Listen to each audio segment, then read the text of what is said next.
different velocities. So I'm going to draw a diagram now. I just have to change to the document camera.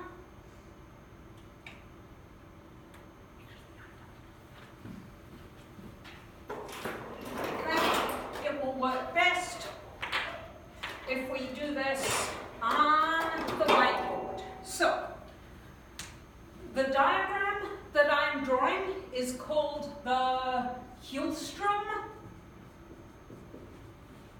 diagram. So you can channel your inner Swede. It's got a little umlauty thing there. So, I have a y-axis and an x-axis. And on the x-axis, we have particle size. And as you know, it goes from being fine-grained clay-sized particles on the left all the way up to boulder-sized particles on the right-hand side. So that's the x-axis. We've got size increasing, going from left to right. On the y-axis, we have the water velocity. And that increases as we go from the bottom up to the top.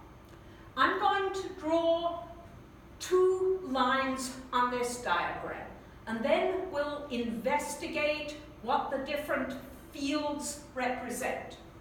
The first line, it goes from hitting low on the y-axis and it angles up towards the right. The second line is kind of a funky U-shape.